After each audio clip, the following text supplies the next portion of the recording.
유신 정권 때에도 그 유래를 찾을 수 없는 언론 통제 시도 결국 이 정권에게 화로 돌아갈 것임을 엄중하게 경고합니다. 언론 통제, 재갈 물리기는 1도 관심이 없습니다. 언론의 책임성, 공공성, 자율성 제고에 강력을 집중하겠습니다.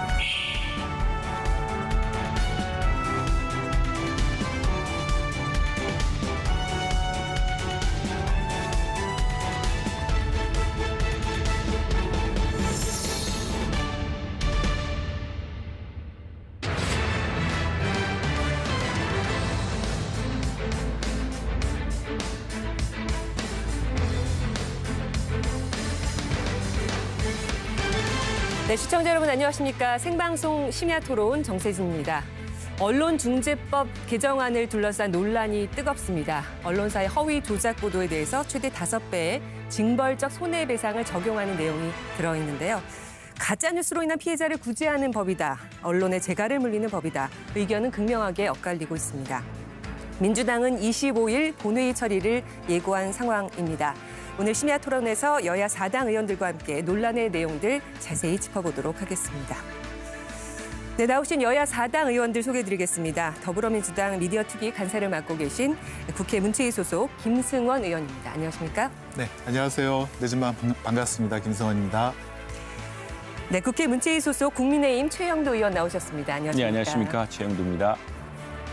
네, 역시 문체위 위원이시죠? 열린민주당 김의겸 의원입니다.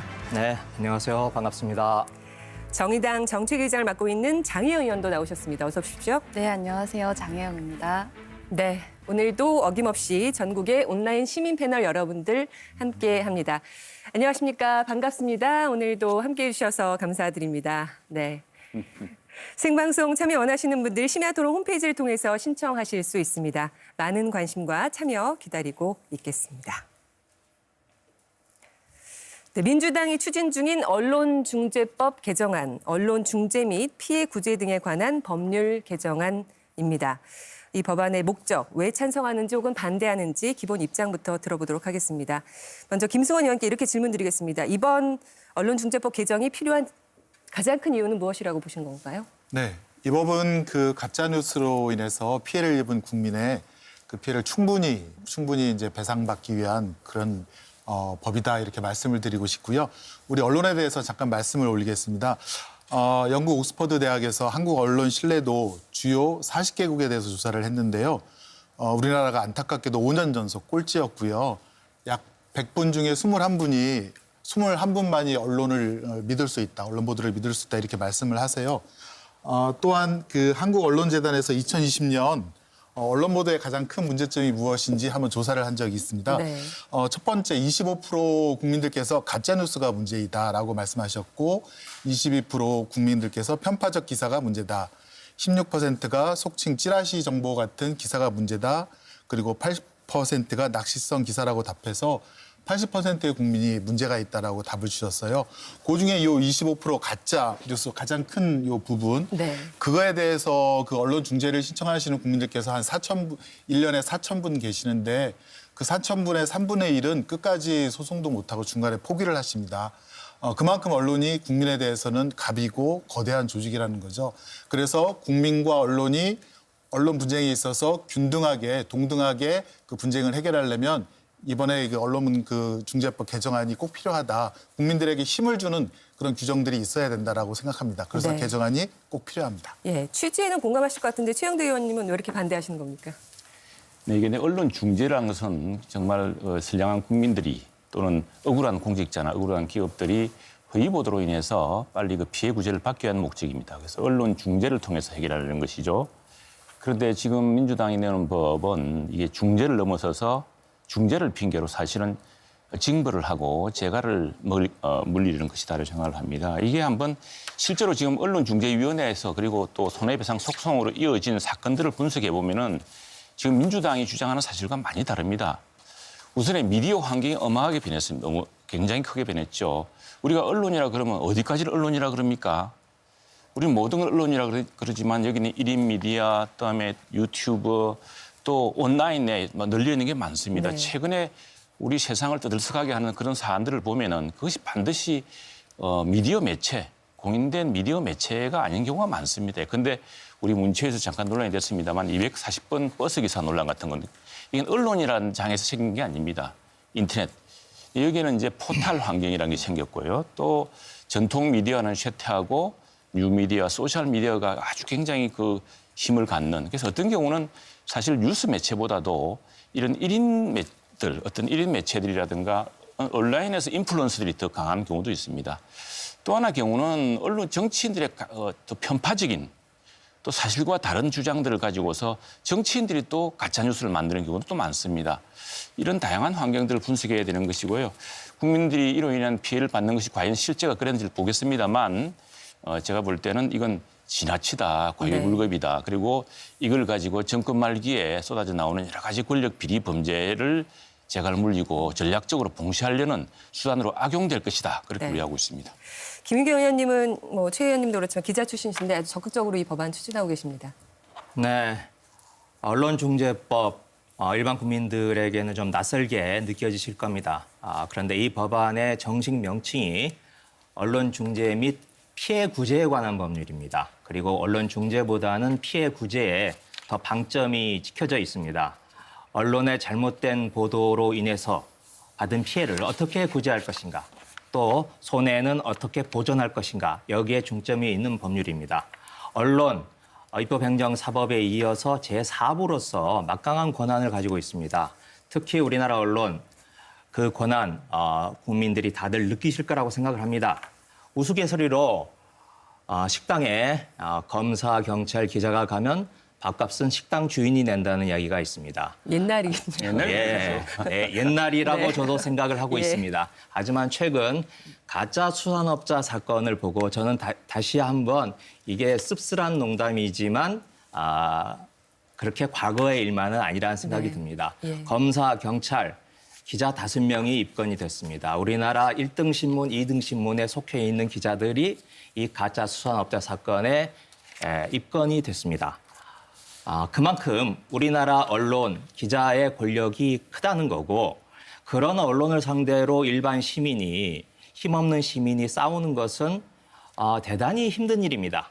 언론과 기자가 손에 총과 칼을 가지고 싸운다면 일반 시민은 그냥 맨주먹으로 싸우는 꼴입니다. 그래서 이 언론중재법, 피해 구제에 관한 법률이 빈주먹, 맨주먹인 일반 시민들에게 권총 칼까지는 아니지만 나무 막대기라도 쥐어주자라고 하는 취지로 이 법을 만들고 있습니다. 네. 그래서 저는 적극적으로 찬성을 하고 있습니다. 네. 정의당은 이번 법안 개정 반대하고 계시는데 시민들을 위한 법안으로 보지 않으시는 건가요? 일단 앞서서 말씀해 주신 의원님들 말씀에 몇 가지 얘기를 드리고 싶은데, 이제 몇몇 부패한 언론인들을 일반화시켜서 언론 권력의 문제다라고 얘기하면 사실 정치인들이야말로 할 말이 없기 때문에 이제 그런 식의 일반화에는 별로 동의할 수 없고요. 일단 저는 우리 언론의 현실이 이런 급격한 온라인 미디어의 부상을 통해서 그 과거에는 일어나지 않았었던 피해로 인해서 시민들이 고통받고 있고, 이에 대한 적절한 피해 어떤 보상하거나 혹은 그 피해를 구제할 방법이 필요하다라고 한 그 취지에는 굉장히 공감을 합니다. 근데 중요한 것은 그런 취지를 잘 살릴 수 있는 내용과 또 방식으로 그런 법안이 제정되어야 한다는 점인데요. 네. 지금 민주당에서 추진하고 있는 이 언론중재법 개정안은 그 취지를 살리기에는 오히려 이 언론에 의한 시민 피해의 어떤 실제 현상과 그 해법이 좀 맞지 않는 부분이 있다는 생각이 들고, 오히려 시민 피해를 구제한다는 명목으로 이 언론의 자유를 위축시킬 위험 또한 내포하고 있다고 생각을 합니다. 그리고 여당에서 이 언론중재법의 이름을 가짜뉴스 방지법 이렇게 부르시는데 전 이 명칭도 좀 부적절하다고 생각을 하는데요. 이 한국언론진흥재단에서 이제 일반 국민들의 가짜뉴스 인식보고서를 보면 국민들이 생각하는 가짜뉴스의 정의라고 하는 것은 기사 형태의 조작된 온라인 콘텐츠이기 때문에 지금 우리가 다루고 있는 이 언론중재법이 다루고 있는 법안의 범위를 훨씬 더 벗어난다라고 하는 점입니다. 근데 마치 이 언론중재법 개정을 통해서 모든 가짜뉴스 피해를 구제할 수 있다는 방식으로 이야기되는 것은 좀 옳지 않다고 생각합니다. 네. 반박하실 것 네네. 같은데요. 예. 예. 그 2004년도 언론중재법이 처음 생겼을 때도 그때도 난리가 났었죠. 근데 동아일보는 이렇게 언론중재법이 생기면 신문의 그 권력형 비리 보도가 힘들다. 또 조선일보도 이 법은 결국 언론에 대한 사후 검열과 보도 통제를 할 것이다라고 했는데 그때 도입하려고 했던 제도가 정정보도 청구랑 반론보도 청구입니다. 딱 두 가지인데도 되게 난리를 쳤는데 지금은 정정보도 청구와 반론보도 청구로 인해서 그나마 국민이 피해를 구제받는 그런 구석이 있습니다. 근데 지금 인터넷 언론 환경이 너무나도 바뀌었습니다. 인터넷으로 모바일로 이런 가짜뉴스가 정말 무자비할 정도로 신속하고 광범위하게 퍼져나가고 있거든요. 이걸 사전에 차단할 필요성도 있고 또 사후에 이 무자비하게 퍼져나간 것을 충분히 피해를 배상해야 될 그럴 필요성도 생기고 또 가짜뉴스 중에서 그 언론사에게 명백한 고의가 있거나 아주 현저한 중과실이 있는 경우에는 원래의 손해배상 외에 더 충분하게 한 3배, 5배 이상의 그런 손해배상을 해드려야 언론사도 국민 무서운 줄 알고 가짜뉴스 못할 것이고 네. 국민들께서도 그 인격권이라든가 또 가족들에 대한 피해까지도 충분히 받지 않을까. 그래서 국민들에게 힘을 주는 규정들을 실은 것이 바로 이 언론법 개정안이라고 보시면 됩니다. 네, 장현님이 이제 가짜뉴스 방지법이라는 거에 대해서 이제 반박을 해주셨는데 이게 이 법안 안에는 허위 조작 보도라는 표현만 나오잖아요. 이제 네, 이른바 그렇습니다. 가짜 뉴스인데 네.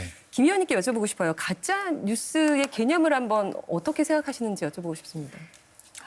네, 가짜 뉴스란 말 자체가 너무 광범위하고 자의적으로 해석될 수가 있어서 이번 언론중재법에 담고 있는 내용은 그런 용어를 쓰지 않고 허위 조작 보도라고 하는 용어를 쓰고 있습니다.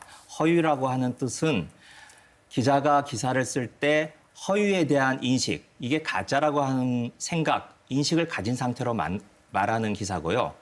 조작 보도라고 하는 것은 굳이 설명할 필요도 없이 사실을 뒤틀고 왜곡해서 만드는 보도입니다. 그래서 징벌적 손해배상제에 해당되는 허위 조작 보도는 대단히 한정되고 좁은 의미로 이 법에서 규정을 짓고 있다.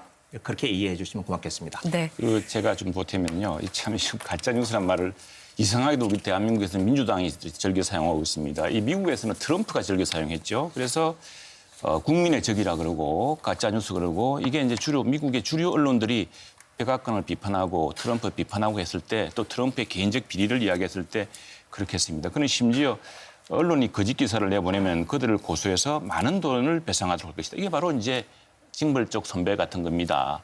이 트럼프 같은 짓을 지금 똑같이 하고 있습니다. 우리나라에서. 그런데 지금 우리 장 의원님 잘 설명해 주셨는데 지금 우리나라의 그 컨텐츠 환경이라는 것이 과연 이게 주류 언론, 큰 미디어, 전통 언론을 통해서 그걸 보고서 그 하는 사람이 과연 얼마나 있을까. 그래 아까 240번 버스 이야기라든가 몇 가지 이야기했습니다만 또 유명한 연예인을 목숨을 이제 끊게 한다든가 이런 사안들 보면 그게 무슨 전통적 개념의 언론사에서 하는 게 아닙니다. 그게 보면은.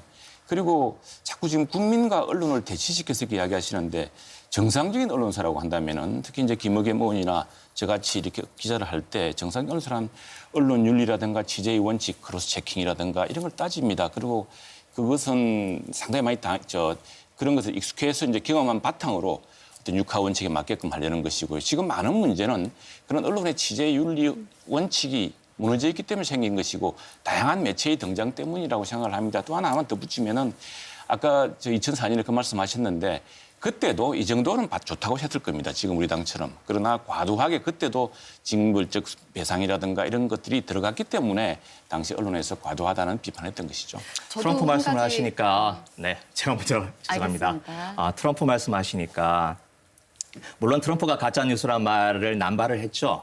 하지만 가짜 뉴스, 허위 조작 정보, 허위 조작 보도의 현상은 미국에서만 벌어지는 현상이 아니고 지금 전 세계적으로 벌어지고 있습니다. 어찌 보면 세계적으로 가장 존경받고 있는 독일의 메르켈 총리도 이 허위 조작 정보, 가짜 뉴스에 대한 피해자 당사자이기도 하고 이 문제의 심각성을 지적을 하고 있습니다. 그래서 유럽에서도 이 가짜 뉴스에 대한 대책을 마련하기 위해서 골머리를 앓고 있고 거의 모든 세계적인 현상입니다. 우리 한국도 그런 나라 중에 하나인 거고요. 지금 기존 기성 언론보다 말하자면 유튜브라든지 SNS를 통한 게 더 심하다. 물론 더 심하죠. 하지만 지난번 한강 의대생 사건 같은 경우에 보면 유튜브가 극성을 부리긴 하지만 그 유튜브에게 자양분을 공급하고 계속적으로 문제를 악화시키는 데는 주류 언론도 크게 기여를 했습니다. 중앙일보 한강의대생 사건으로 몇 건이나 기사를 쓰신 줄 아십니까? 100건 가까이 썼습니다. 그런 주류 언론들의 무책임한 태도 때문에 1인 매체와 유튜브들도 더 극성을 부리는 거죠. 어찌 보면 기성 매체의 맏형의 역할을 해야 됩니다. 그런데 그 맏형이 흔들리고 있고 어찌 보면 유튜브들과 같이 경쟁을 하면서 훨씬 더 선정적이고 자극적인 보도를 하는 그 무책임성에 대해서도 우리가 지적을 해야 된다고 생각합니다. 김의겸 의원님 말씀에 좀 보태도 될까요? 지금 이제 그 유튜버 같은 이제 정보통신망을 이용해서 가짜 뉴스, 그다음에 왜곡 뉴스를 퍼뜨리는 사람들에게는 정보통신망법을 개정해서 똑같이 이제 이 국민의 규율을 통제를 받을 수 있도록 이렇게 할 것이고요.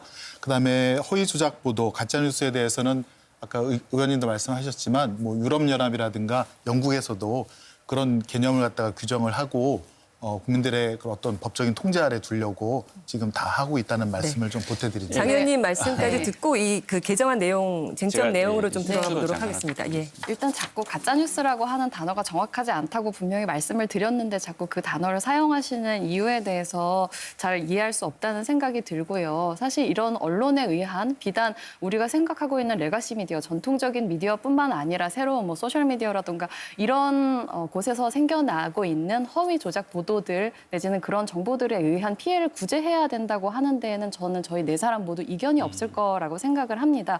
문제는 어떻게 잘 구제할 것인가라고 보는데요. 잘 구제하기 위해서는 먼저 현상을 잘 이해하고 있어야 됩니다. 언론 보도에 의한 시민 피해가 증가하고 있다라고 한다면 저는 증가하고 있다라고 생각합니다. 가장 믿을 수 있는 어떤 데이터 중에 하나는 아무래도 이 언론중재위원회에서 매년 발표하고 있는 보고서를 통해서 그 언론중재위원회에 접수되고 있는 조정이 증가하고 있다는 것으로 뭐 그 피해가 늘어나고 있다고 생각을 할 수 있는데요. 근데 피해 구제에 있어서 시민들이 가장 선호하는 방법이 이 법원의 금전적인 손해배상이 아니라 언론중재위원회의 정정보도 내지는 반론보도 청구라고 하는 점을 전 좀 짚고 싶습니다. 2019년에 전체 언론 분쟁들 가운데에서 이 언론중재위원회 조정이 93%였고요. 조정 없이 법원으로 가는 경우는 7%에 불과했습니다. 그리고 언론중재위원회의 피해 구제율이 70%에 육박하기 때문에 사실상 이 언론중재위원회를 통한 구제의 실효성이라고 하는 것이 상당하다라고 말씀을 드릴 수 있을 것 같아요. 그리고 법원을 통한 구제에 있어서는 손해배상에 대한 선호가 좀 더 높습니다. 대략 절반 정도가 되지만 승소율이 적어요. 34%밖에 되지 않고요. 인용액도 너무나 잘 알고 계시는 것처럼 크지 않습니다. 그리고 법원의 이런 손배 인용액이 낮다는 지적, 이것 때문에 실효성이 부족하다라고 하는 지점 때문에 이런 징벌적 손해배상 내지는 배액배상이 필요하다라고 하는 주장에 이 힘을 얻고 있고 정의당도 그 부분에 있어서 원론적으로는 공감을 하지만요. 손해배상이라고 하는 건 말 그대로 손해에 대한 배상을 하는 겁니다. 손해에 응당하는 배상을 하는 것인데 이런 징벌적 손해배상, 우리가 지금 이야기하고 있는 이 실효성의 보완이라고 하는 것은 단순한 구제를 넘어서 이것을 어떤 이런 언론에 의한 피해의 예방책이 될 수 있을 것인가라는 점에서 고찰하고 있는데 과연 시민들이 가장 선호하고 있는 방법도 아닌 이 손해배상을 강구하는 것이 과연 우리가 구제하고 싶은 피해를 충분히 구제할 수 있는 수단이 될 수 있을 것인가에 대해서는 전 좀 더 심도 깊은 논의가 필요하다고 생각합니다. 네, 이 징벌적 손해배상에 대한 이 얘기를 네네네. 진행해 보려고 지금 이제 하는데. 민주당이라든가 열린민주당이 이야기하는 것이 언론이 국민을 괴롭힌다고 이야기를 합니다. 왜 언론이 선량한 국민을 괴롭힙니까? 언론이라서 보도 가치라는 게 있습니다. 선량한 국민, 평범한 국민은 언론의 보도 가치가 별로 없습니다. 사실은 권력 비리라든가 이런 것들이 관련됐을 때 사회적인 큰 쟁점이 됐을 때의 문제이죠. 그런데 지금 우리 장 의원님도 말씀하셨지만 실제로 언론중재위원회 사건을 보면은 지금 민주당이 이야기하는 거 완전히 다릅니다. 많은 경우 중재로 해결되고 있고 또 선호하는 방식도 다릅니다. 그런데 왜 지금 이 문제를 징벌적 손배까지 들어왔느냐 하면은 손해배상까지 가서 끝까지 따지는 쪽이 고위공직자들입니다. 일반인의 절반 이상이 고위공직자입니다. 그건 통계를 자세히 밝힐 수가 있습니다. 네. 그래서 저희들은 의심하고 있는 겁니다. 예. 그러면 이제 법안 내용 중에 쟁점이 가장 큰 부분부터 하나씩 좀 짚어보도록 하겠습니다. 징벌적 일단 손해배상 최대 5배까지 허위 조작 보도를 한 언론사에 최대 5배 손해배상을 청구할 수 있도록 이 개정안에 들어있는데요. 또 언론사의 매출액을 손해배상액 산정 기준에 포함시켰습니다. 이 부분에 대해서 일단 설명을 네, 듣겠습니다. 예, 우선 그 언론중재위에 그 언론중재를 신청한 사건의 60%가 국민 개인들입니다. 그래서 피해가 국민 개인들한테도 상당하다는 것을 알 수가 있고요. 그다음에 두 번째는 그 장혜영 의원님께서 말씀하신 그런 통계는 언론중재법이 개정되기 전에 예, 개정되기 전에 법에 의한 통계로서 그것만으로는 이제 부족하다라고 저희는 이제 2019년 거예요. 예, 그러니까 언론중재법이 개정되기 전 이제 우리가 해야 될 법 그 전에 통계라는 얘기죠. 이 법이 지금까지 있어 이 법을 보고 현실을 통과된 것을 이야기해야죠. 전제하고 말씀하시는 아니 건가요? 그러니까 개정되기 전에 그 현상에서의 통계를 말씀하신 거라서 개정 이후에 현실이 어떻게 될지에 그래서는 대해서 추정을 가지고 정정보도와 주장을 할 수는 반론보도 두 없습니다. 가지 방어 무기밖에 없었는데 사실은 인터넷 언론 환경에 의해서 가짜뉴스가 아까도 신속하고 광범위하게 소비된 이 마당에는 정정보도와 반론보도가 20일 이상 걸립니다. 그러면은 그런 가짜뉴스가 이미 다 소비되어 버리고 끝나는 거죠. 그러면은 피해자가 아무리 정정보도나 반론보도를 얻어도 그 피해를 완벽하게 회복할 수가 없고요. 또한 정정보도도 여러분 잘 아시겠지만 신문이라든가 어디 귀퉁이에 조그맣게 납니다. 그래서 그 피해자가 완벽한 피해 보상을 할 수 없었던 것이고요. 두 번째는 지금까지는 상당한 배상을 하도록 돼 있어서 법원에서 판사가 적당한 배상액을 정하면 그걸로 끝이 나는데 개정안에는 정당한 배상, 즉 100% 충분한 배상을 일단 기본적으로 하도록 했고 그다음에 언론사에게 가짜뉴스의 고의중과실이 있으면 5배까지 하도록 해서 국민들이 지금까지는 이런 언론중재라든가 소송을 못한 것이 소송을 해도 이겨도 500만 원 정도밖에 못 받으니까 사실 변호사 비용밖에 안 나오거든요.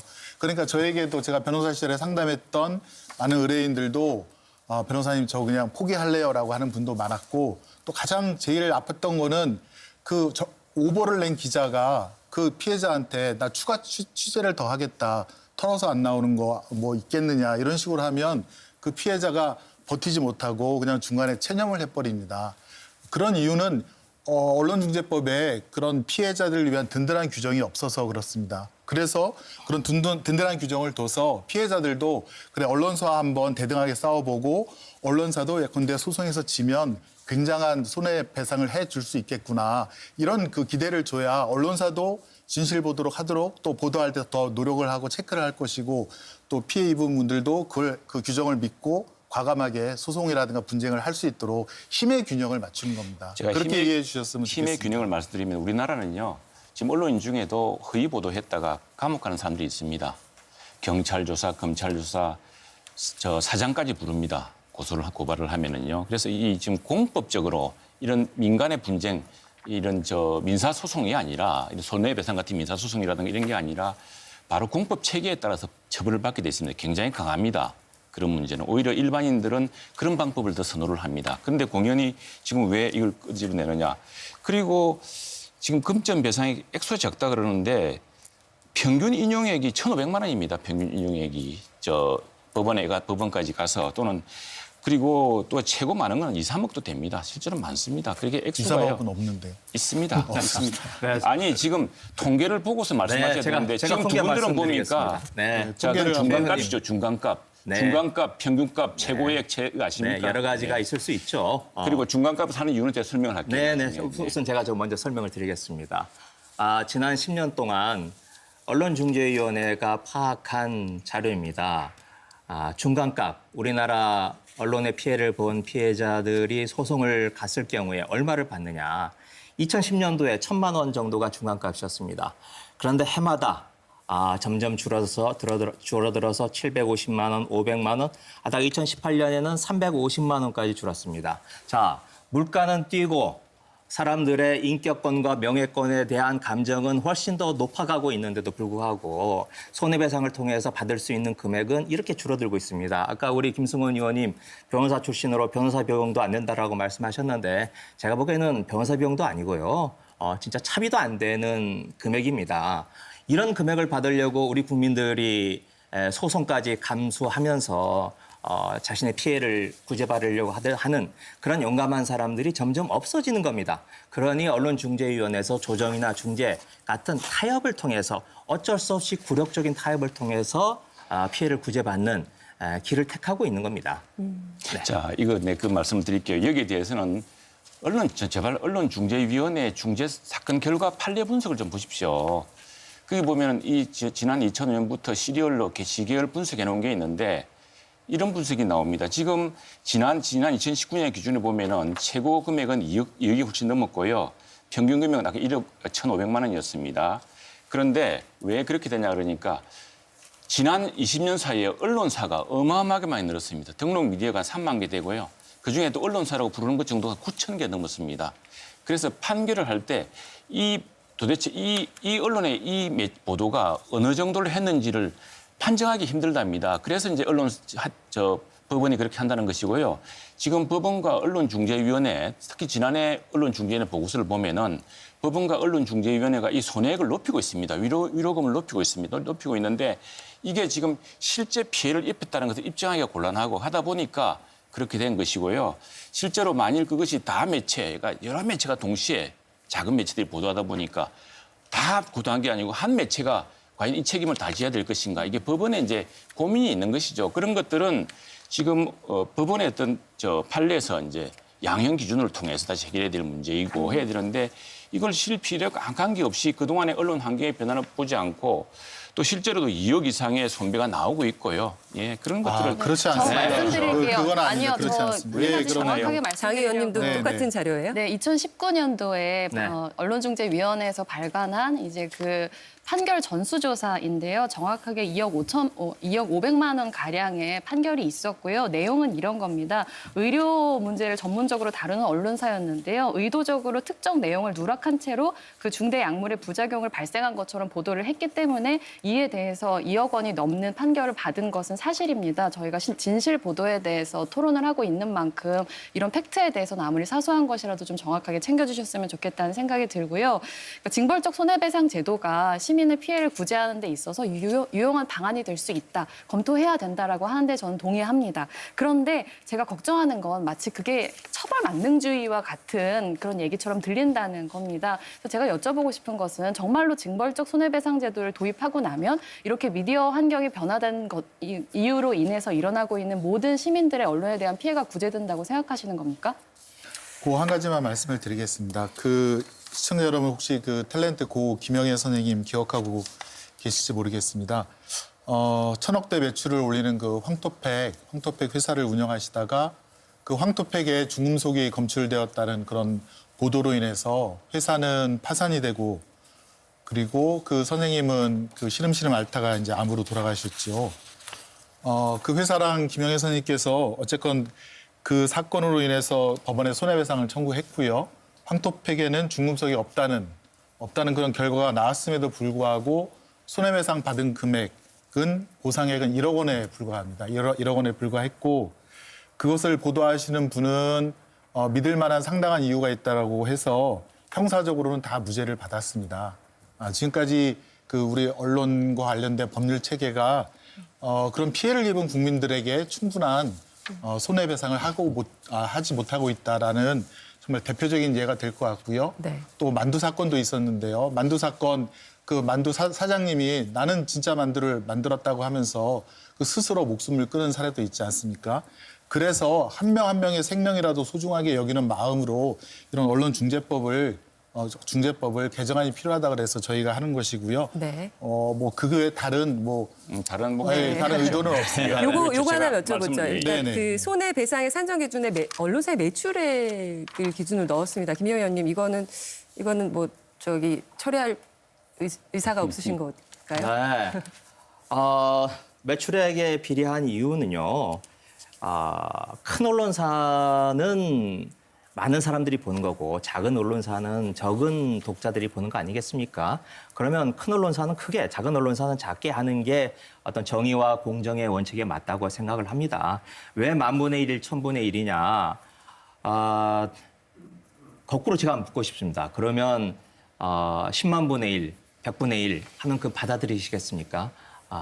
제가 보기에는 지금 우리나라 1,000억 원 정도 매출을 가진 언론사가 좀 그래도 큰 언론사입니다. 그 언론사의 10,000분의 1, 1,000분의 1이면 1,000만 원에서부터 1억 정도가 됩니다. 지금 500만 원 받는 거, 그건 아까도 말씀드렸듯이 변호사비도 안 되지만 그래도 한 사람의 인생이 망가지는 그런 절박한 상황에 있는데 그에 대해서 1,000만 원에서 1억 정도는 받는 게 지금 우리나라 선진국 이미 했다고 지금 발표가 되지 않았습니까? 그런 선진국에 맞는 값어치다 이렇게 생각을 하고요. 하나만 덧붙이겠습니다. 우리 아까 최 의원님이 이 전반적으로 아까 제가 들었던 요 통계에 대한 허점라고 말씀을 하시는데 이게 이제 건국대 황 교수님의 그 논문을 맞습니다. 예. 말씀하시는데 저도 한번 살펴봤습니다. 네. 살펴봤더니 그분이 그렇게도 주장을 하시지만 그분이 통계청에서 제출한 우리나라 물가지수, 소비자 물가지수를 산정을 해봤더니 1990년대에 비해서 지금 1.6배의 물가 상승이 이루어졌다. 그래서 2019년 기준으로 지금 90년대에 받았던 액수를 지금 계산하면 3,300만 원을 받아야 된다는 겁니다. 하지만 실제로 지금 받고 있는 빈번한 액수는 1,000만 원에서 2,000만 원에 불과한 거예요. 저희 추 기자님, 기자가 아니죠. 최 의원님이나 저나 한 30년 전에 기자 생활을 시작했는데 그때에 비해서 다시 한번 말씀드리지만 물가는 뛰고 사람들의 인격권과 명예권에 대한 존중감은 높아졌음에도 불구하고 값은 더 떨어진 겁니다. 사람 값이 더 떨어진 겁니다. 이건 정말 심각한 현상이라고 생각하고 이에 대해서 뭔가 구제 조처를 취해야 된다. 예. 그때 우리 김 의원님이 저랑 기자를 90년대 초만 하더라도 중앙 언론사가 일간지가 10개밖에 없었어요. 중앙 일간지가. 그때는 평균값이 중간값이 2천만 원이었습니다. 네. 들어가면 뭐 경찰 조사도 받아야 되고 엄했죠. 근데 지금은 그 사이에 언론사가 수십 배가 늘어났습니다. 언론사라고 이름 붙인 데가 과연 그 중에서 제대로 산 언론사 게이트키핑 할 수 있는 데가 몇 개 되는지 모르겠지만은 그래서 지금 법원이 지금 그 위로액이라든가 또는 언론중재에서 그 액수를 높이라고 하고 있습니다. 그런데 아무리 이렇게 해도 그 언론사가 어느 정도 피해를 입은지를 산정할 수가 없는 작은 인터넷 언론사라든가 또는 이게 언론사인지 아닌지가 애매한 데가 또 많았기 때문에 이제 그렇다는 것이 이제 그 분석의 결과였습니다. 근데 하나 말씀드리면은 아무리 그렇다 하더라도 무슨 매출액하고 그 피해라는 것은 이 보도로 인해서 허위 보도로 인해서 정신적, 물질적, 경제적 피해를 이야기합니다. 그걸 추정하게 해야 되는데 그걸 매출로 했어요. 자, KBS 볼까요? 근데 뭐 매체력이나 영향력은 확실히 있잖아요. 뭐 KBS가 있는데, 예, 근데 이제 그건 뭐 좋은 말씀이에요. 좋은 말씀인데, 근데 이제 그걸 과유불급이라 그러죠. 세상에 없는 규정을 넣어가지고, 예, 근데 볼까요? KBS 뉴스에서 오보가 하나 났습니다. 그래서 배상하는데 KBS 뉴스는 광고를 하지 않습니다. 광고 매출액이 없죠. 1TV는요? 예, 근데 2TV에 1박 2일이 갑자기 1박 2일은 굉장히 한동안 인기 있었기 때문에 광고 매출이 많을 겁니다. 1박 2일이 그 매출의 몇 분의 매체에 이제 포함되는 겁니다. 이게 균형에 맞는 것이냐라는 것이 이제 것이고 그래서 응당 법원이 그에 합당한 처벌을 하고 손해배상을 하라는 게 기준이고 그동안 그렇게 해왔습니다. 그래서 최대 2억도 되고 또 많은 경우 평균값은 1,500만 원을 넘습니다. 따로 이렇게 만들 필요가 없다. 네, 저는 약간 생각이 다른데요. 매출액 기준은 절대 안 된다, 아니면 반드시 필요하다 이렇게 얘기할 수는 없고요. 전 논의의 대상이 될 수는 있다고 생각을 합니다. 다만 원칙이 무엇일 것인가의 이 문제라고 보는데요. 앞서서 이제 김의겸 의원님께서 이제 큰 언론사라면 아무래도 많이 보고 작은 언론사라면 좀 적게 보지 않느냐라고 하셨는데 저는 이거는 소셜미디어 시대에는 좀 맞지 않는 얘기라고 네. 생각을 합니다. 어떤 특정한 기사가 아무리 작은 언론사라고 하더라도 어떤 경우를 잘 만나면 그게 몇만 건, 몇십만 건 이렇게 바이럴이 되는 경우들도 있기 때문에 꼭 그것이 언론사의 규모와 해당 보도의 어떤 파급력의 문제를 연동시켜서 얘기할 수 있는 것은 아니라고 생각하고요. 손해배상이라는 건 기본적으로 피해에 상당해서 배상을 하는 것이지, 그러니까 말하자면 피해에 집중해서 산정을 하는 것이지 가해에 집중해서 산정을 하는 건 아니라고 생각을 합니다.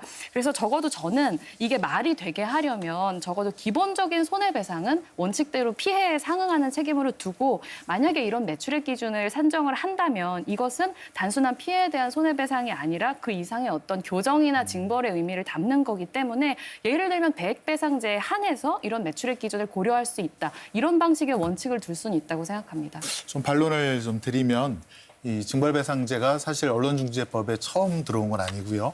이미 한 20여 개 법률에 징벌배상제가 들어오고 있고 거의 3배 정도의 배상을 하도록 되어 있고요. 5배를 도입한 법률도 신용정보 이용 및 보호에 관한 법률, 자동차관리법, 중대재해처벌법 3개 법률에 이제 5배를 하도록 되어 있습니다. 그리고 이 매출액 기준도 사실은 공정거래법에 그 정말 그 시장 지배적인 기업이 그 권한을 남용했을 때 그 손해를 산정하기가 참 쉽지 않지 않습니까? 그럴 경우에는 매출액을 기준으로 해서 물론 대통령령에 정해진 거지만 그런 매출액을 기준으로 한 과징금이라든가 손해배상을 하도록 하는 규정들이 또 이렇게 많이 있고요. 특히 언론 보도로 인한 가짜 뉴스로 인한 인격권 침해라든가 명예권 훼손은 사실 산정하기가 쉽지 않거든요. 그럴 때는 그 회사의 매출액도 충분히 중요한 지표로 활용돼야 된다 이렇게 말씀을 드리고 싶습니다. 그 여기까지만 듣고 다음 쟁점으로 좀 넘어가 볼까요? 징벌적 손배 좀 이야기를 안 합니까? 그 다음 것도 많아가지고. 아니, 진짜 네. 하나만 이야기할게요. 예. 징벌적 손배에 대해서는 이게 사실 우리 국회 입법조사처에서 조사를 했지만 우리가 참고할 만한 문명국가에서는 이런 걸 언론에 적용하지를 않습니다. 왜냐하면 판례로만 법에 그런 규정이 없습니다. 판례로 하는 것이죠. 그리고 대법원 산하사법정책연구원이 2019년 8월에 발간한 징벌적 손해배상의 적정한 운영 방안에 관한 연구 보고서를 보면은요. 미국에서 징벌적 손해배상제는 민사법과 형사법의 영역의 혼동, 배심에 의한 편파지고 일관성 없는 징벌적 손해배상 산정의 위험, 억지 효과에 대한 의문이 문제 제기가 많다고 밝혔습니다. 그리고 호주 같은 나라에서는 실제로 언론에 대해서는 이런 징벌적 손배를 도입하면 안 된다는 명문 규정까지 두고 있습니다. 그리고 미국의 많은 주에서도 미국은 판례로 이제 많이 하기 때문에 이 법을 한 적이 없습니다만 심지어 뉴햄셔라든가 매사추세츠라든가 굉장히 진보적이고 민주적인 그런 주에서는 징벌적 손해배상제를 금지하고 있습니다. 제가 말씀드리겠습니다. 이거 한번 네. 좀 보여드리고 김의겸 싶습니다. 의원님 한 네. 말씀 한번 그러실까요? 네, 네, 하시고 네. 네. 사실관계가 징벌적 있는 얘기인데. 손해배상제가 우리나라에 처음으로 제기가 된 게 민주당이나 정치권에서 나온 게 아닙니다. 우리나라 대법원에서 2004년도에 우리나라에서 징벌적 손해배상제가 도입될 필요가 있다라고 대법원에서 먼저 권고를 했고 그 뒤로 그걸 받아서 정치권에서 논의를 하기 시작한 겁니다. 그래서 첫 번째로 2011년도에 우리나라에서 최초로 징벌적 손해배상제가 들어있는 개별 법률이 만들어졌고 그 뒤로 지난 10년 동안 20건의 법률이 만들어졌습니다. 제조물 책임법 비롯해서 자동차 관리법, 소비자 신용법 등등등 다 들어있습니다. 이때 언론만 특별히 이 징벌적 손해배상제를 적용하는 게 아니라는 겁니다. 잘못된 자동차를 만들어서 손해를 끼쳐서 징벌적 손해를 받듯이 또는 빵을 잘못 만들어서 징벌적 손해를 받듯이 왜 언론이라고 징벌적 손해를 면제를 받아야 되는 겁니까? 저는 그게 언론에 대한 특혜라고 생각을 하는 거고요. 2011년부터 2021년까지 10년 동안 만들어진 20개 법안, 민주당이 만든 거 아닙니다. 그 당시 국민의힘 전신인 당들이 다수당인 시절에 20개 관련 법률에 대해서 징벌적 손해배상제를 도입했던 거예요. 지금 말씀하시듯이 징벌적 손해배상제가 억지로 민주당이 지금 만들어지는 왜냐하면 언론이라는 것이 그만큼 민주주의의 중요한 요소이기 때문에 그런 겁니다. 이거 하나만 좀 말씀을 드리면 안 될까요? 예, 여기 좀 잡아주시면 이게 미국 징벌적 손해배상에 대한 각 주법 내용이 굉장히 이렇게 상세하게 이렇게 되어 있는데요. 네. 이런 그래서 주법은 이제 우리가 언론사에도 이제 다 주랑 이제 같이 언론사에도 대등하게 해당이 하니까 된다는 것이고요. 요 기사 한번 봐주시면 요 기사는 그 원주민 모욕으로나 원주민 모욕 오보로 인해서 피해를 입은 미국 고등학생이 언론사 상대로 해서 3천억 소송에 승소했다는 그런 보도입니다. 미국에서 이런 다 적용이 되는 것이죠. 그거는 세계 유라이가 없는 것이죠. 주법이 법을 있기 안 때문에 이런 것이 다 인정이 되는 그렇죠. 거죠. 그런 것이죠. 자, 좋은 판례도 있지만 우리가 보면은 주로 징벌적 손배사고 미국 영화에 등장하는 거 보면 고약하게 등장합니다. 담배 회사의 니코틴 문제를 다루기 위한 그 인사이드라는 영화 보면은 그 담배 회사는 그 양심적인 제보자와 기자를 상대로 한번 회사 망해볼래라고 징벌적 손해배상을 무기로 듭니다. 그런 것들을 다 살펴보셔야죠. 그리고 우리는 지금 나라가 정하는 법규에 그런 걸 구체적으로 넣을 필요가 있느냐. 구체적인 사안이 다 다른데 그 왜 이런 문제가 중요한지를 다음 주에 이야기하겠습니다. 네, 거기까지 듣고 시민 패널 좀 연결하겠습니다. 네. 지금 징벌적 손해배상제가 영미법 개통에서 판례로만 있다, 법으로 없다 그런 취지신데 그렇습니다. 대륙법과 이 영미법 영미법. 체계가 다르죠. 다르죠. 네. 그런데 그게 영미법이든 대륙법이든 좋은 거 있으면 받아들여야 되는 거죠. 뭐 아프리카 법이면 어떻습니까? 좋은 거 그러니까 안 있으면 되죠. 받아들여서 법이라는 게 정확하게 나라의 현실을 아니 그게 그리고 하나만 더 붙이겠습니다. 오랫동안 지도편 원칙이 있는 거 우리가 아니겠습니까? 대륙법이 기본이지만 영미법에서 하고 있는 배심원제 그게 좋다고 해서 우리나라가 지금 국민참여 배심원제 지금 하고 있는 거 아닙니까?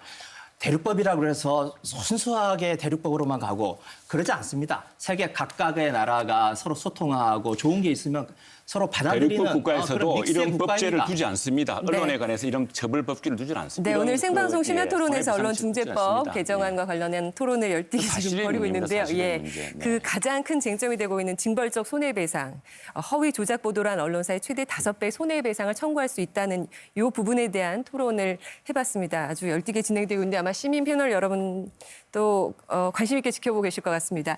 저희가 이번에는 그 언론단체와 시민단체 대표에서 두 분과 이야기를 나눠보려고 하는데요. 먼저 한국기자협회 회장이 연결이 돼 있습니다.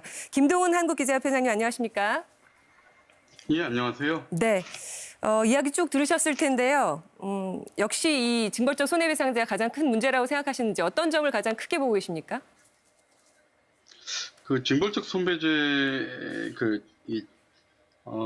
사실은 이제 기자들이 그 언론중재위만 가도 상당히 위축되고 내가 왜 이런 기사를 썼을까 하고 후회를 많이 하거든요. 여기에 또 민사소송, 형사소송까지 제기당하면 정말 좀 많은 어려움에 처하게 되는데요.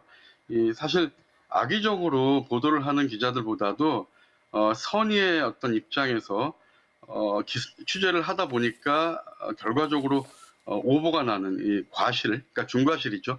이런 경우가 훨씬 더 많습니다. 그래서 사실 저도 한겨레 신문 소속 기자인데요. 진보적 성향의 기자들까지 이렇게 강하게 반발을 하고 있는 이유는 이런 겁니다. 예를 들면 사이비 종교 교주라든가 뭐 재건축 비리 조합장이라든가 영화 도가니를 보시면은 아시겠지만 이런 비리를 취재했는데 결국 이것이 이런 가해자들이 법원에서 무죄가 나왔을 경우에 증거 부족으로 무죄가 나오고 그 보도를 한 기자를 상대로 피해자다, 언론 피해자다라고 하면서 거액의 손해배상을 청구를 한다면 결국 언론사와 기자들은 정말 그 공경에 빠질 수밖에 없는데요. 이렇기 때문에 어떤 그 악의적인 보도의 비율보다도 훨씬 더 열심히 취재하다가 좀 이렇게 공경에 빠지는, 그래서 사회적 약자를 위해서 열심히 취재하다 보면은 소송도 좀 많이 당하게 되고 하는데 결국은 이 법이 도입이 된다면 이 기자들이 사회적 약자의 제보에 대해서도 상당히 좀 위험하다라고 느끼면은 뛰어들지 않을 겁니다. 그래서 탐사 보도나 심층 보도 같은 것이 위축될 수밖에 없다라는 얘기가 그래서 나오는 것입니다. 네. 기자들, 언론인들 입장을 잘 말씀해 주셨는데 그래도 그냥 일반 국민 입장에서는 뭔가 이 가짜뉴스로 피해를 보고 인터넷으로 워낙 확산 속도가 빠르기 때문에 뭔가가 필요하다 이렇게 보고 있는 것 같은데 여기에 대해서 어떻게 답하시겠습니까? 그러니까 지금 그 가짜 뉴스가 비단 우리나라뿐 그 문제뿐만이 아니라 전 세계적인 문제이고요. 게다가 우리나라는 언론 피해자에 대해서 그 피해 구제가 비교적 잘 돼 있는 나라입니다. 그 언론중재위가 있고요, 민형사가 모두 가능하고요. 여기에 징벌적 손배제까지 한다면 우리나라 지구상에서 유일하게 민형사 소송이 가능한데 징벌적 손배제까지 하는 영미법 체계의 나라가 대륙법 체계의 나라가 영미법까지 도입하게 되는, 그래서 이중 규제이고 과잉법이다 이런 얘기가 나오고 있거든요. 현행 법상 출판물에 의한 명예훼손이나 정보통신 망법에서도 무려 징역 7년까지 처할 수 있는 법이 있습니다. 그런데 이런 걸 놔두고요. 게다가 또 가짜뉴스의 발원지는 1인 미디어나 유튜버인 경우가 훨씬 많은데 이 정상적인 언론, 열심히 하려는 기자들까지 다 포함시킨다면 빈대 몇 마리 잡으려다가 초가삼간 태우는 격이다. 이런 말이 나오는 것도 무리가 아니거든요. 빈대를 잡으려면 빈대를 잡기 위한 핀셋 입법이 필요한데 지금 이 법은 모든 언론을 위축시키고 기자들의 어떤 감시 기능 또 비판 기능을 위축시키려는 것밖에 안 된다라고 보고 있습니다. 그럼 언론계에서는 어떤 대안을 갖고 있는 건가요? 그러니까 그 말씀드린 대로 현행법으로도 얼마든지 법 적용이 가능하고요. 지금 그 토론 중에 나온 그 배상액이라든가 인용액이 너무 작다라고 하는데 이것을 현실화시키는 것은 법원에 달려 있죠. 법원에 이런 것을 좀 요청을 해서 언론 피해자들이 정당한 그 피해 보상을 받을 수 있도록 현실화시켜야 되고요. 그리고 또 이 언론 개혁에 대해서 우리 그 언론 현업 단체들도 상당히 좀 절실하게 생각을 하고 있는데 사실 이 가짜뉴스 근절을 위해서는 포털부터 개혁을 해야 됩니다. 왜냐하면 포털을 통해서 가짜뉴스가 많이 유통되고 있는데요. 근데 기자들은 사실 조회수 경쟁에 내몰리면서 뭐 엉뚱한 제목이 나온다든가 클릭을 유도하는 이 선정적인 보도가 나오는 게 사실인데 이건 누가 좋아서 하는 기자 없거든요. 이런 구조적인 문제를 해결하기 위해서는 이 포털 개혁 절실하고요. 또 공영방송 낙하산 사장 방지법이라든가 또 지역 언론 활성화법이라든가 이런 여러 가지 언론 개혁에 대한 시급한 문제들이 있는데 이걸 다 팽개쳐 놓고 지금 그 속도 좀 비슷하게 이 법을 밀어붙이는 이유가 사실 많은 국민들은 대선을 앞두고 이 여당에 유리한 어떤 언론 환경을 조성하려는 게 아닌가라는 의구심을 가지고 있는 게 사실이거든요. 그렇기 때문에 이 언론 현업단체들은 이 법에 대해서 상당히 좀 강하게 반대를 하고 있습니다. 네, 김동훈 한국기자협회장이었습니다. 말씀 고맙습니다. 네, 감사합니다. 뭐 여러 가지 이야기들이 나왔지만 이 포털 개혁 부분만 잠깐 여쭤보고 다음 분 연결해서 좀 내용을 들어보려고 하는데 말씀하실 거 김희경 의원님. 네. 뭐 워낙 여러 가지를 지적을 해주셨는데 일단 포털과 관련된 법안 저도 가장 심각하다고 생각하고 있습니다. 이른바 기자들이 지금 거의 포털의 그 클릭 수에 노예가 되고 있는 상태죠. 그래서 이 언론 생태계를 바꾸기 위해서는 포털 개혁이 시급하다라고 생각을 해서 법안을 만들고 지금 문체위에서 이 법안에 대해서도 속도를 낼 겁니다. 지금 언론중재법 이게 언론 개혁과 관련해서 굉장히 많은 과제들이 있습니다. 아까 말씀하셨던 공영방송 지배구조 개선 문제라든지 또 우리 김승원 의원님이 제안한 미디어 바우처법이라든지 이제 첫 단추를 꿰는 겁니다. 앞으로도 가야 할 길이 많이 남아 있습니다. 이 첫 길에 대해서부터 브레이크를 걸면 지금 요구하시는 내용들을 어떻게 우리가 진척을 시켜나갈 수 있겠습니까? 포털과 관련된 개선 법안 이미 제출되어 있고 여야 합의가만 되면 당장 내일이라도 처리할 수 있습니다. 네, 여기까지 듣고 다음 분 연결하겠습니다. 이번에는 이번 개정안 찬성 입장을 갖고 있는 언론인권센터 윤여진 상임이사님과 이야기 나눠보도록 하겠습니다. 안녕하십니까? 네, 안녕하세요. 언론인권센터 윤여진입니다. 네, 언론 보도로 인한 피해 사례들 언론인권센터에서 많이 접하셨을 텐데 어느 정도로 심각하다고 보십니까? 예, 그동안 알 권리를 앞세운 선정적 보도, 그리고 사회사건 보도 같은 경우에는 대단히 자극적인 보도, 그다음에 사실 확인이 되지 않은 보도들이 남발되면서 그 피해가 SNS, 디지털 환경까지 급속도로 확산되고 있지 않습니까? 사실 제대로 확인되지 않은 보도가 됐을 경우 한 2시간이면 모든 언론에 퍼져서 현실적으로 피해 구제가 되기 어려운 상황입니다. 그런데도 언론 피해를 받던 사람들은 피해에 대한 원상 회복과는 거리가 좀 멀고요. 그리고 미약한 배상으로 인해서 상당히 어려움을 겪고 있는 상황입니다.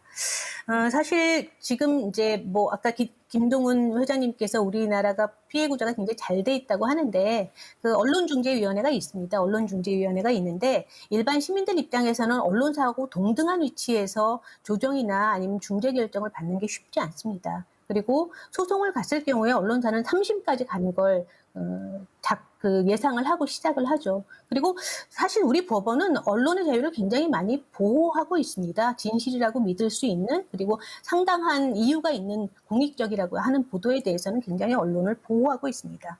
저희 단체에서 최근에 저희가 이제 그 공익소송으로 그 소송 구조를 했던 그 반민정 배우의 예를 좀 들어보면 그분 같은 경우에는 대법원에서 사실 판결을 받았죠.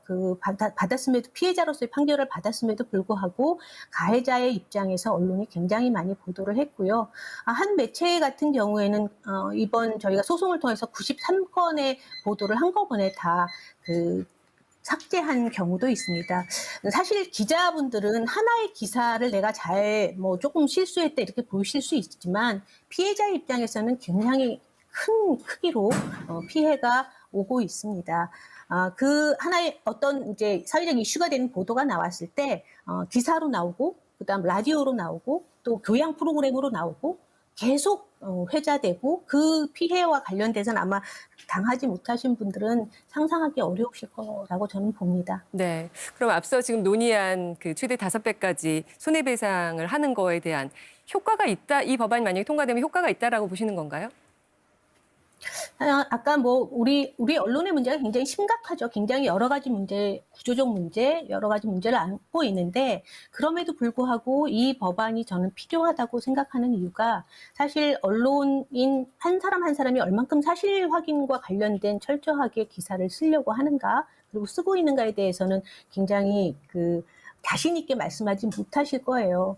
그런 측면에서 이런 법률이 자정 효과를 높일 수 있고 또 피해자한테는 실질적인 피해 부자가 될 수 있을 거라고 생각을 합니다. 네. 그리고 이것이 시작이 돼서 다른 어떤 것들도 언론의 문제, 언론 피해와 관련된 문제, 여러 가지 문제들이 시작되지 않을까 저는 그렇게 생각하고 있습니다. 네.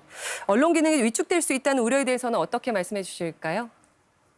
맞습니다. 그런 부분이 있죠. 이번에 민주당이 지난 7월 말에 냈던 그 개정안 최종안을 보면 우려되는 지점이 있는 것도 있습니다. 예를 들면 이런 거죠. 사실 이제 언론 피해와 관련돼서 오보나 제대로 확인되지 않은 진실하지 않은 보도, 뭐 악의적 보도가 구분하기 쉽지 않은데 이번 법률안에 그 허위 조작 보도라는 것을 이제 신설 정의를 내려놓으셨는데 허위 조작이라는 건 굉장히 의도를 가지고 보도를 했다는 거잖아요. 근데 그걸 법률안에 넣었으면 모든 보도가 허위 조작을 할 수 있다는 걸 전제로 하기 때문에 사실 문제가 있는 조항이다. 그런 내용이라고 좀 볼 수 있고요. 또 하나는 이제 30조 3항 같은 경우에는 고의 중과실 추정과 관련된 6개의 조항이 있습니다. 근데 그것은 시민이 정당한 알 권리를 좀 위협할 수 있는 너무 넓게 해석을 해놨어요. 그래서 그 지점은 좀 반드시 좀 삭제를 해야 한다고 생각을 하고요. 그렇게 좀 조정을 하고 수정을 하고 삭제하고 해서 애초에 취지에 맞게 시민들이 피해 구제를 받을 수 있고 또 그런 법안으로 잘 만들어지길 바랍니다. 네, 윤여진 언론인권센터 상임이사였습니다. 고맙습니다. 네. 네, 지금 저희가 이제 여러 가지 것들을 다뤄야 되는데 그 부분을 마지막에 말씀해 주셨습니다. 언론중재법 개정안과 관련돼서 이 고의 중과실 추정 문제, 그러니까 제가 다시 이 부분을 좀 볼게요. 그 허위 조작 보도에 있어서 언론사나 언론인에게 고의가 있다, 중과실이 있다는 것을 추정하는 기준들이 이번 개정안에 들어가 있습니다. 예를 들면 취재 과정에서 법률을 위반해 보도한 경우, 뭐 기사 제목을 왜곡한 경우, 정정보도, 추보도, 열람 차단된 기사를 검증 없이 복제 인용 보도한 경우 이런 것은 고의가 있었다, 중과실이 있었다 이렇게 추정할 수 있다라고 이제 개정안에 들어가 있고 또 하나는 고의 중과실 이 있을 경우 입증 책임이 피해자가 아니라 언론사도 고의가 없었다 이렇게 입증을 해야 된다. 그런 부분으로 해석될 수 있는 여지가 들어있다는 점이 쟁점이 되고 있습니다. 이 부분에 대한 이야기 나눠보도록 하겠습니다. 네, 저희가 그 고의중과실 추정 규정을 두었는데요. 우선 가짜뉴스로 피해를 입은 국민께서 언론을 상대로 소송을 제기하실 때 그 고의중과실을 입증하기가 쉽지는 않습니다. 그래서 국민들께 어떤 지표를 드린 겁니다. 요런 사실을 입증하시면 언론사의 그 보도에 고의중과실이 있는 것으로 추정을 받게 해드리겠습니다라고 한 건데요. 거기에 이제 취재 과정에서 법률을 위반해서 한 경우, 그다음에 계속적이거나 반복적인 허위 조작 보도를 해서 피해를 가중시킨 경우, 또 제목과 기사 내용을 다르게 하는 그러니까 낚시성 그런 이제 보도인 경우, 그런 걸 갖다가 이제 예시를 한 건데 국민들께서는 이런 것을 하나라도 입증하시면 일단 언론사에 고의중과실이 있는 것으로 추정을 받게 돼서 입증이 좀 수월해지실 수 있는 거고요. 대신 언론사에서는 이런 사정이 있지만 아니면 이런 사정이 없다라든가 아니면 이런 사정이 있지만 그럴 만한 또 정당한 이유가 있다라고 또 입증을 하시면 책임을 또 벗어날 수 있거든요. 그래서 어떻게 보면 이제 입증의 그 입증 책임의 분배를 적절하게 했다라고 그렇게 이해해 주시면 좋겠습니다. 자, 이 사건에 대해서는 이건 아주 1964년에 우리 미국에서 손해배상도 미국에서 한다고 하시니까 그 미국 예를 들자면은 1964년에 이 미국 연방 대법원에서 뉴욕타임스 대 슬리반 사건이 아주 유명한 우리 김 의원님도 너무나 잘 아시는 우리 김 의원 또 김 의원 너무 잘 아시는 그 사건이 있습니다. 그게 뭐냐면 현실적 악의. 언론사가 이제 현실적 악의를 갖고 있는 언론사가 허위라는 것을 알면서 일부러 부주의하게 허위 여부를 무시하고 부주의하게 했다는 것을 명백하게 입증을 해야지만이 그것이 이제 그 명예훼손이 되고 하는 이런 기준이 있습니다. 이게 이제 실제로 취재 현장에서 일어납니다. 실제로. 자, 보십시오. 어느 수산업자가 정치인 누구에게 줬다, 국정원장에게 줬다고 합니다. 그럼 지금 어떻게 합니까? 지금은 그 국정원장이나 그 정치인이 해명을 합니다. 아니다. 만난 적 없다. 난 그때 독일 가 있었다. 이 사람하고 통화한 적도 없다. 본인이 입증해야 돼요. 근데 지금 공연한 법을 넣어가지고 지금 우리 언론인권연대 아까 회장님도 말씀을 하셨는데 공연한 법을 넣어가지고 입증 책임을 슬쩍 전환하려고 하고 있습니다. 그 언론사가 법을 위반한 경우 무슨 법을 위반한다는 이야기입니까? 이게 이제 가장 중요한 명확성의 원칙입니다. 그러면 뭐 취재를 하다가 도로교통법을 위반했으면 그것도 법을 위반한 경우입니까? 광범한 해석을 할 수 있는 게 가이드라인이 아니라 이 입증 책임을 오도하고 이걸 가지고 이걸 악용하는 사람들, 그 좀 나쁜 악덕 기업이라든가 또는 뭔가 권력의 비리를 감추려는 공직자를 이걸 근거로 과도하게 취재원과 기자들을 압박할 수 있는 무기만 더 강화시켜줬다 이렇게 생각하는 겁니다. 장현 한 가지만 님도- 좀 말씀드릴까요? 아니 그럼 하도 이렇게 언론인께서 이렇게 걱정하시고 그러니까 저희가 아예 입증 책임이 그걸 주장하는 원고 국민에게 있다라고 아주 규정을 이렇게 좀 바꾸려고 합니다. 그러니까 보완하려고 언론사는 합니다. 입증을 요 할 필요가 고의중과실 없다. 추정 요 사유를 원고가 그러니까 주장하시는 피해자가 먼저 입증하시도록 그렇게 정확하게 조문을 이렇게 조문을 넣으려고 빼면 합니다. 되는 걸 뭘 복잡하게 만들어가지고 그게 아니라 사람한테 헷갈리게 법조인들은 이거 다 알거든요. 주장하는 자가 입증 책임이 있다는 걸 아는데 말씀드리겠습니다. 그렇게 그걸 민주당에서 믿질 않으시더라고요. 보완을 하겠다고 이제 기자회견을 하신 거는 봤는데 오히려 저는 그렇기 때문에 이 법안이 그러면은 시민들의 피해를 실질적으로 구제하겠다고 하면서 정작 이 어려운 입증 책임을 지나치게 시민들이 거의 입증하기 불가능한 조항들로 만들어 놓거나 혹은 고의중과실 요건으로 보기에는 너무 무리한 내용을 고의중과실 요건으로 포함을 하거나 아니면은 허위 조작 보도라고 주장하기만 한다면 사실상 계속되거나 반복되는 모든 보도들을 이 중과실 요건에 해당되는 이 징벌적 손해배상의 대상으로 삼을 위험이 있다라고 생각이 됩니다. 그런데 소송에 휘말린다고 하는 건 앞서서도 기자협회에서 말씀해 주셨지만 기자 개인에게 정말로 부담스러운 일이고 특히나 언론사만을 대상으로 하는 것이 아니라 어떤 그런 기자나 PD 개인에게 소송을 같이 제기하는 경우가 점점 늘고 있는 이런 상황에서 어떤 승소 여부를 떠나서 사실상 허위 조작 보도 여부는 법원에 가서 결정되는 것이기 때문에 기자들 입장에서는 애초에 취재 여부를 결정을 할 때 벌써부터 자기 검열을 시작하게 될 위험이 굉장히 높다고 생각을 하고요. 여러모로 뜯어봐도 안전한 기사만 쓰게 될 거다라는 겁니다. 특히 대선 앞두고 지금은 어떤 정치 권력에 대한 굉장히 광범위한 취재가 필요한 시점인데 이런 시점에서 기자들의 취재 활동이 위축되는 것은 사회적으로도 굉장히 큰 손실일 수 있다. 이렇게 말씀드리겠습니다. 김 의원님 말씀하시죠. 네, 지금 말씀하셨던 것 중에서 정치인과 관련된 이른바 힘있고 권력이 있는 사람들이 징벌적 손해배상제를 남용할 수 있는 가능성에 대해서 우려를 하시니까 지난 엊그제 저희들이 발표를 했습니다. 그래, 그러면 그렇게 걱정을 하시면 빼겠다. 고의중과실. 네, 고의중과실 언론 징벌적 손해배상제를 할 수 있는 대상에서 고위공직자를 비롯한 이른바 힘있고 돈 있는 사람들은 징벌적 손해배상제를 못하도록 아예 배제를 하겠다라고 저희들이 이미 발표를 했던 거고요. 발표를 하신 걸 보기는 봤는데 네. 저는 그것은 미봉책일 뿐 여전히 좀 부족하다고 생각합니다. 뭐가 부족하죠? 사실 저희가 네. 이렇게 솔직히 말해서 정치인에게도 기업인들에게도 인격권이라는 건 존재합니다. 네. 그래서 저는 이런 소송에 있어가지고 차이를 둬야 된다는 얘기를 하고 있는 우리 실정이 되게 슬프다고는 생각해요. 하지만 그럼에도 불구하고 우리 사회 속에서 이런 고위공직자들이나 대기업 임원 주주 이런 사람들에 의한 봉쇄 소송 같은 위험이 있어 왔기 때문에 이제 이거를 빼는 방식으로 하는 것에 정의당도 그렇고 민주당도 공감대가 있다고 생각합니다. 그런데 그렇게 규정되어 있는 어떤 이런 징벌적 손해배상에서 제외된 사람들의 폭이 너무 좁아요. 예를 들면 고위공직자의 가족이라면 혹은 은퇴한 공직자라고 한다면 그리고 대기업이라고 하더라도 대통령령으로 정할 수 있기 때문에 얼마든지 정권 입맛에 맞게 그 범위가 조절이 가능한 위험이 있습니다. 당장 국정농단 사범도 이 대통령이 아니라 법무부가 가석방을 해주고 있는 마당에 이 시행령이 어떤 범위를 포괄할 것인가에 대해서는 굉장히 많은 의구심이 들고요. 또 대기업뿐만 아니라 중견기업이라고 할 경우에는 봉쇄 소송이 여전히 괜찮은 건지 이런 허점들이 맞습니다. 여전히 많이 남아 있습니다. 맞습니다.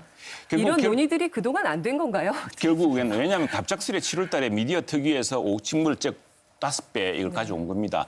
자, 이거 하나 그러니까 간단합니다. 그러니까 지금 있는 체제로 가면 되는 것을 굳이 5배 징벌적 손배를 넣었다가 갑자기 어느 공직자는 빼겠다는데 그게 불가능합니다. 어떻게 그럴 수 있습니까? 사실은 그냥- 힘 있고 권력 있는 사람은 언론중재법 개정과 상관없이 지금까지 해왔던 것처럼 예컨대 세계일보가 정윤회 문건 보도했을 때 바로 형사고소해서 재판받도록 하고 또 뭐 MBC PD 수첩이 광우병 보도했을 때 PD 구속시켜서 처벌하듯이 힘 있는 사람들은 언론중재법 상관없이 그들의 힘으로 할 수 있습니다. 또 대기업은 이 언론중재법 개정과 상관없이 뭐 쿠팡이 그랬지 않습니까?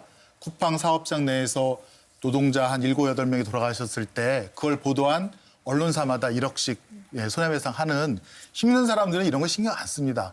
법에 의지다 하지도 않고 자기네들 힘으로 해결할 겁니다. 그래도 있으면 남발할 수 있습니다. 아니 힘 있는 사람에게 더 큰 무기를 주는 이것은 거죠. 국민들이 이것 없어서 가짜뉴스 때문에 피해를 보는 국민들께서 네. 먼저 하는 것이고 아까도 말씀하신 힘 있는 사람에 대해서는 그러면 일단은 김민경 빼겠다. 의원님은 빼겠다고 말씀하시고 예. 저희는 그 악의까지 입증하도록 해서 더욱더 그 손해배상을 못 받도록 아주 협소하게만 인정하고 더 다음 주에 자, 더 의논을 제가 하셔야 되는 그렇게 말씀을 문제군요. 드리는 거고. 그러니까 예. 국민들을 보호하려고 하는데 대기업이나 정치인도 국민이라 재판을 청구할 수 있지 않습니까? 그걸 자체를 막을 수는 없고요. 지금 대신 나누는- 요건을 네. 더 엄격하게 하는 지금 그 일반 국민이라고 이야기하시는데 제가 그래서 장 의원도 말씀하셨지만 2019년에 나온 2019년을 분석한 그 손배소 판결 판례 분석을 해봤습니다.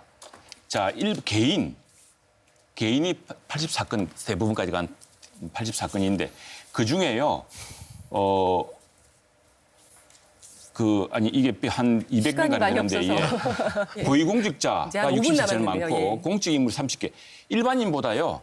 지금 여기 일반인도 누군지 정확히 모릅니다. 그러나 고위공직자와 공직인물로 확인된 사람 숫자가 훨씬 많습니다. 그러니까 그 힘 있는 이분들은- 사람만 그렇게 한다니까요. 아닙니다. 그게 힘 있는 아니고요. 사람만 소송을 근데 그런 계속 사람을 끝까지 위해서 간다니까요. 5배 증거 일반인은 선배를 중간에 하지 않습니까? 포기합니다. 그렇지 일단은 않습니다. 아예 이거와 시도할 관련된 생각도 소송을 못하고. 왜 언론이 고위공직자나 힘없는 언론을 대기업이나 괜히 뭐 괴롭히다 생각하십니까? 그렇지 정치 않고요. 권력이든지 이런 이제 힘 있는 자들은 네. 소송을 남발하지 않도록 조치를 그리고 취하는 지금 쪽으로 그런 가겠다는 사람들은요. 입장이고요. 그렇습니다. 예. 패소율이 굉장히 70%가 패소합니다. 네. 근데 그런 사람은 무조건 소송을 겁니다. 왜? 권력의 급소와 관련돼 있거나 자신들이 감옥 가야 될지 모르기 때문에 정말 우리 김 의원 말씀하셨지만 힘 있는 고위공직자들은 무조건 갑니다. 그런데 여기 법은 뭐냐면은 지금 이제 법을 바꾸신다고 했는데 지금 기자를 상대로 한 그 손배소가요 30%입니다. 그리고 회사가 아니고 국장이라든가 간부라든가 상위 50, 합하면 50%입니다. 그러니까 여전히 이 법으로 인해서 기자들에게 이런 중대범죄, 권력형 범죄를 취재할 수 있는 것을 봉쇄할 만한 무기를 지금 민주당의 법이 주고 있다는 이야기입니다. 네, 네, 제가 저희가- 한마디 하겠습니다. 네.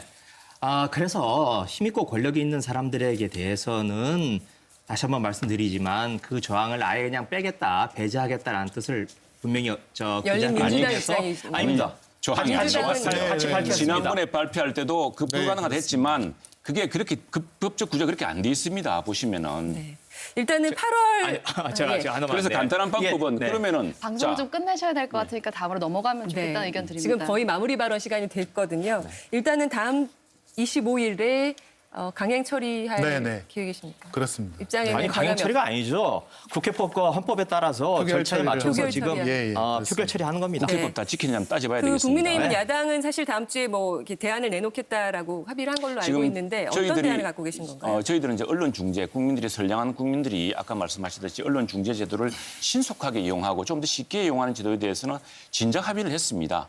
그렇게 언론 중재 고칠 수 있습니다. 그러나 지금 문제는 고위공직자들이라든가 권력 비리 또 악덕 기업들이 그걸로 가지고 큰 대형 비리 의혹을 취재를 봉쇄하려는 수단으로 악용될 수 있기 때문에 그렇게 해서는 안 되겠다. 미국의 경우에 보더라도 다 그런 큰 것들은 워싱턴 포스트나 뉴욕타임즈 같은 큰 데서 합니다. 그런 심층 취재 보도는. 그런데 그것들을 지금 이런 방식으로 무슨 언론사가 힘이 세기 때문에 국민들을 괴롭힌다는 식으로 빈대 잡으려다가 정말 민주주의라는 본체 집체를 채울 만한 그런 엉뚱한 주장을 하고 계시는 다음 겁니다. 주니까 화요일 날 협의를 다 하실 거죠? 그러니까 네, 그 부분에 이제 국민들이 다 지켜보고 네, 네, 있으니까 네. 협의를 좀 하셔야 될 것 같고 이제 마무리 발언 순서가 벌써 됐는데요. 장혜영 의원부터 국민적 공감대도 사실 충분하지 못했다고 생각하시는 것 같은데 못다한 이야기 30초씩 짧게 네. 발언 기회 드리겠습니다. 이 법안에 어떤 시민들의 언론에 의한 피해를 구제해야 된다고 하는 취지에는 정말로 깊이 공감을 합니다. 하지만 국회에서 야당을 비롯해서 관련된 시민단체, 현업단체들이 한 목소리로 원점에서 재검토가 필요하다고 얘기를 하고 있다면 여당의 책무는 더 많은 합의를 이끌어내기 위해서 충분한 논의를 하는 거라고 생각을 합니다. 이미 21대 국회에서 개혁이라는 이름으로 뭐 검찰개혁도 그렇고 종부세법도 그렇고 그렇게 다수결로 밀어붙였지만 그 결과가 어땠는지 어땠는지에 대해서 정확하게 상기해야 된다고 생각을 하고요. 그 개혁의 방식이라고 하는 것이 지금까지 언론 때려잡고 검찰 때려잡고 투기꾼 때려잡는 방식이라고 한다면 그것은 대증요법이 될 수는 있다고 하더라도 근본적인 문제를 해결하는 어떤 방법이 될 수는 없다고 생각을 합니다. 야당이 우려를 하는 데에는 다 그만큼의 이유가 있는 겁니다. 그래서 어떤 내용과 어떤 절차에 대한 반대를 마치 취지에 대한 반대로 이렇게 오도하게 만들고 어떤 선악의 문제를 규정하는 것은 좀 책임감을 갖고 이제는 그만해 주실 때가 됐다고 네. 생각하고요. 8월에 추진하셔야 되는 법안은 따로 있습니다. 바로 공영방송 지배구조 개선 법안입니다. 이상입니다. 김희경 의원님 네, 반대로 드셨네요. 아이고. 날아가네요. 네. 이 법이 힘있고 권력이 있는 사람들을 위한 법이 아닙니다. 택배기사, 이 폭염을 뚫고 정말 몸을 갈아가면서 지금 우리 택배 기사분들이 계십니다.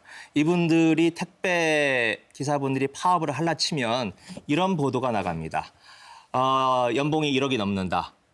부부간에 뭐 2억을 벌었다. 다 가짜 뉴스입니다. 지금 이 폭염 속에서 헬멧 쓰고 어렵게 일을 해도 겨우 최저임금 맞추기가 어려운 게 현실입니다. 하지만 왜 이런 보도가 나옵니까? 언론, 힘있고 권력 있는 사람들 편에 서서 기사를 쓰기 때문에 이런 보도가 나가는 겁니다. 이게 단순히 민주당 정부가 대선을 앞두고 뭔가 득을 보기 위해서 하는 거 아닙니다. 이미 이 법 2004년부터 17년 동안 누적돼 왔던 겁니다. 국민들의 불만이 쏟아지고 있는 거예요. 지금이라도 늦었지만 늦었다고 생각할 때가 가장 빠르다고 생각합니다. 네, 최영두 의원님과 김수현 의원님 아주 짧게 부탁드립니다. 네, 지금 우리가 걱정하는 것은 이런 여러 가지 언론의 크고 작은 언론들의 실수라든가 과실의 문제는 우리가 분명히 바로잡아야죠. 바로잡아야 되는데 우리가 걱정하는 것은 그동안 언론이 권력 비판을 하고 추적 보도하면서 심층 보도했던 것을 이걸로해서 막게 될 것이라는 그런 걱정입니다. 그런 걱정이고 지금 사실은 가짜뉴스를 가장 많이 생산하는 곳이 정치인들입니다. 이 정치인들 같은 경우 최근에 볼까요? 최근에 조국 전 장관의 부인 재판에 대해서 이야기를 하면은 예. 전부 확정됐지 않습니까? 했는데 사모펀드 건 중에서 11건 중에 절반이 넘는 6건에 대해서 유죄 판결이 나왔는데 전부 무죄가 나왔다면서 이 사건을 거짓이라고 이야기를 합니다.